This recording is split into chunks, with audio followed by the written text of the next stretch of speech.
My dad was always about get it done. You know, he was always had a can-do attitude, and he was a very honest man.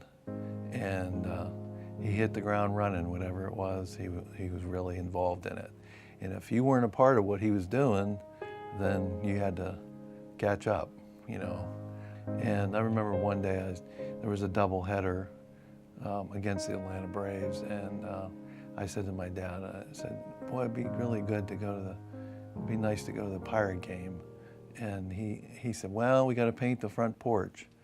I kept saying, well, you know, the game's going to start, and you know, and he never said anything. I never heard anything, and then we finished the porch, and I figured we weren't going to the game or whatever. And he said, well, you better go and change your clothes. And I said, why? He goes, we're going to the game. So, so we went to doubleheader, and it was a lot of fun with my dad. My dad was not an emotional person. He used to really hide his emotions. It was more about what he did than what he said. He was a leader by example. I think my dad set a good example with loving my mother. I always felt like he respected her and really treated her very kind, and it was a good example for me as a husband and a father. Just the way he treated his wife. It was always with respect, and he would always, you know, just treat her like she was the greatest thing, you know. When I was in high school, we traveled a lot of places, and I dreamed of going somewhere, and I thought I could live anywhere in the United States because we had traveled a bunch. I just never really thought I'd be back in Pittsburgh. But when the Lord works in your heart, you know, it's hard to say no. And I really felt like in my heart I was supposed to come back here. Initially, I didn't want to be a part of it, partly because my dad was here and ultimately was the boss. But I looked at him as, I just really respected my father. I thought he was a great man, and I wanted to honor him.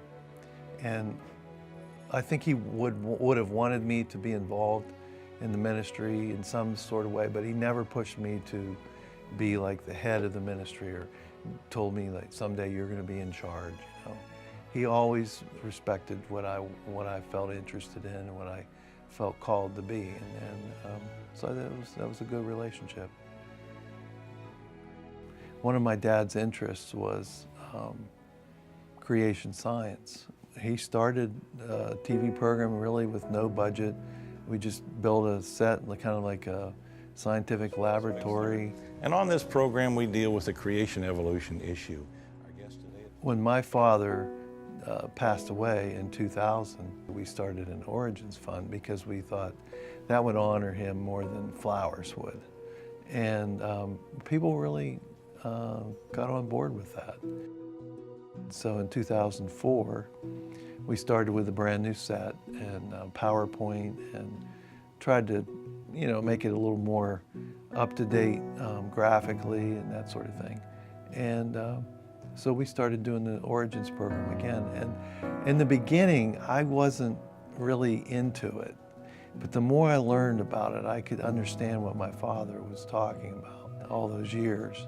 And it's really grown on me, and I really feel like it's something really unique that is really not on television, that you really can't find. And we've gotten requests to get it translated into Chinese and Russian and Spanish, and now just recently Greek, which is really interesting. I feel like my father would be happy that we're continuing doing the program, and I know a lot of people that respected my father that I talked to really think it's still something very important that we continue to do.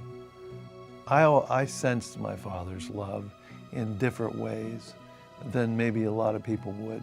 When I became a father and my parents would come over and see my kids, and I would see the way my dad was so excited to hold one of my kids, and I was thinking, wow, he really does really have an emotional side to him that I'd never seen with us so much. But when he was holding my kids, you know, just very expressive of his love.